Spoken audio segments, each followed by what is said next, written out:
Shalom saudara-saudara yang bersukacita di dalam iman dan pengharapan kepada Tuhan Yesus Kristus. Semoga saudara semua berada dalam keadaan sehat dan baik-baik saja. Saudaraku, mari kita sama-sama berdoa untuk memulai saat teduh kita mendengarkan renungan firman Tuhan.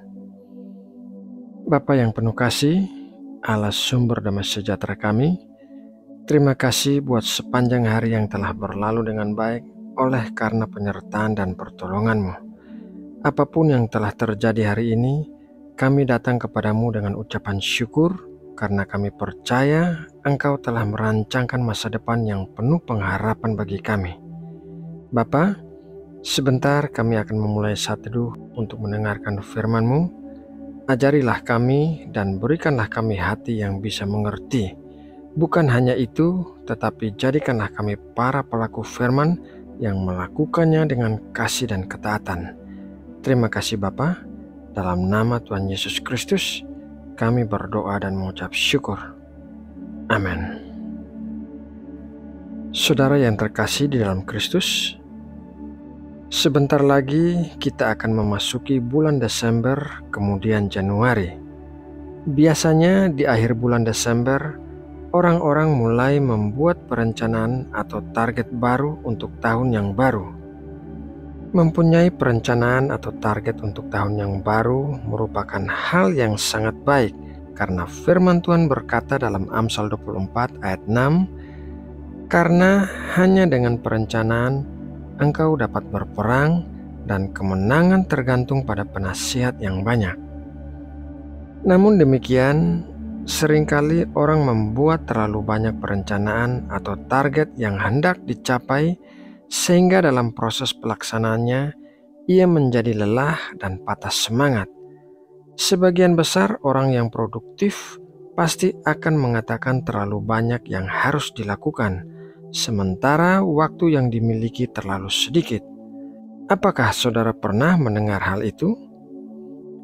Biasanya orang selalu mengukur dirinya sendiri dan orang lain berdasarkan apa yang dilakukannya. Contoh paling gampang adalah saat kita berkenalan dengan orang lain, pertanyaan pertama yang diajukan setelah apa kabar adalah, "Apa pekerjaanmu?" Manusia selalu ingin tahu apa yang dilakukan oleh orang lain dan pencapaiannya sebagai standar untuk mengetahui tentang seseorang. Oleh karena itu, orang berlomba-lomba melakukan banyak hal dan berusaha mencapai prestasi di sepanjang hidupnya. Sekali lagi, melakukan hal ini sangat melelahkan. Untuk melakukan banyak hal dan berusaha mencapai prestasi, dibutuhkan banyak waktu dan pengorbanan. Belum lagi rasa ketidakpuasan yang dimiliki oleh manusia akan membuatnya tidak pernah merasa cukup dengan apapun yang dicapainya. Tuhan mengetahui bahwa kita menjadi lelah dengan hal-hal demikian sehingga Ia menawarkan kepada kita dalam Matius 11 ayat 28. "Marilah kepadaku semua yang letih lesu dan berbeban berat, aku akan memberi kelegaan kepadamu." Tawaran itu diberikan kepada orang-orang yang telah melelahkan dirinya dengan segala macam pekerjaan dan target, yaitu orang-orang yang mulai bekerja di pagi hari sampai malam hari. Tetapi sesungguhnya sejak awal penciptaan manusia, Tuhan telah mengajarkan hal yang bertolak belakang dengan apa yang dilakukan oleh manusia saat ini. Mari kita membaca ayat-ayat Alkitab tentang penciptaan. Kejadian 1 ayat 5, "Dan Allah menamai terang itu siang dan gelap itu malam. Jadilah petang dan jadilah pagi. Itulah hari pertama."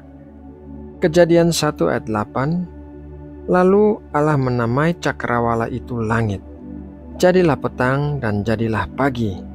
Itulah hari kedua." Kejadian 1 ayat 13, "Jadilah petang dan jadilah pagi. Itulah hari ketiga." Kejadian 1 ayat 19, "Jadilah petang dan jadilah pagi. Itulah hari keempat." Kejadian 1 ayat 23, jadilah petang dan jadilah pagi. Itulah hari kelima. Kejadian 1 ayat 31. Maka Allah melihat segala yang dijadikannya itu sungguh amat baik. Jadilah petang dan jadilah pagi. Itulah hari ke-6. Saudara yang terkasih di dalam Kristus, perhatikanlah bahwa ada hal-hal yang diulang setiap akhir hari penciptaan, yaitu jadilah petang dan jadilah pagi. Apakah Musa telah melakukan kesalahan pencatatan?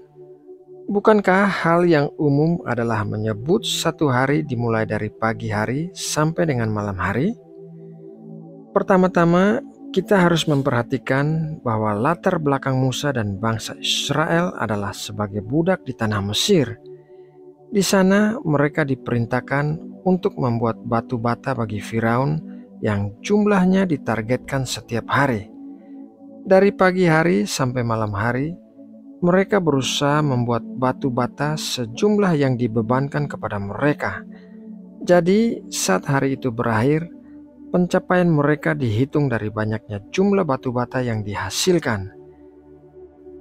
Dalam proses penciptaan dunia, Tuhan mengajarkan kita bahwa pekerjaan kita dimulai pada malam hari, yaitu dimulai dengan istirahat. Istirahat berarti sesuatu yang diberikan kepada kita sebagai anugerah. Kita hanya perlu menerimanya tanpa melakukan upaya apapun.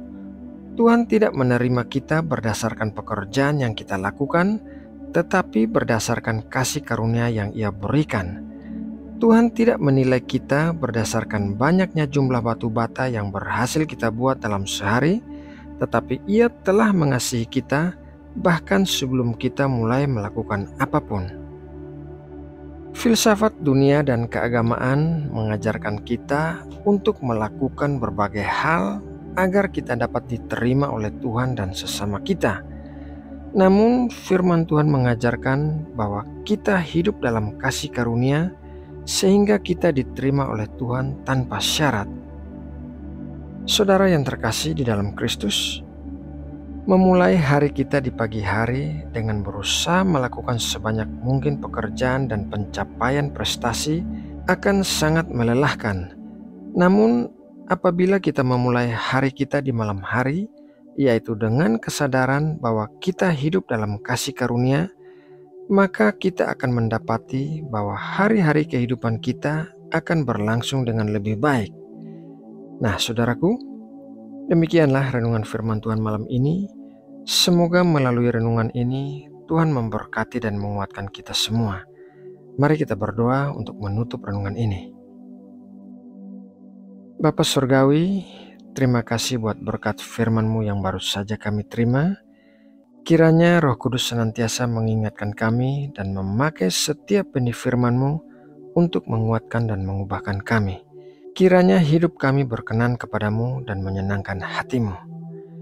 Bapa, saat kami beristirahat malam ini, kami mau mengingat semua kebaikan dan anugerah-Mu di sepanjang hidup kami. Kami mau memakai kekuatan-Mu untuk memampukan kami melakukan pekerjaan-pekerjaan kami. Urapilah kami dengan hikmat dan kekuatan untuk bisa menyelesaikan tujuan hidup kami di dunia ini. Terima kasih Bapa. Kami juga mau berdoa bagi bangsa Indonesia yang kami kasihi. Kami memohon Engkau memberkati dan melindungi bangsa kami. Kami memohon Engkau mengarahkan segala keputusan yang diambil oleh para pemimpin negeri kami, sehingga hal itu sesuai dengan kehendak-Mu di dalam rasa takut akan Engkau. Pakailah Indonesia sebagai negara yang netral dan berorientasi pada perdamaian dunia. Terima kasih Bapa buat kasih-Mu yang besar bagi Indonesia. Dalam nama Tuhan Yesus Kristus, kami berdoa dan mengucap syukur. Amin.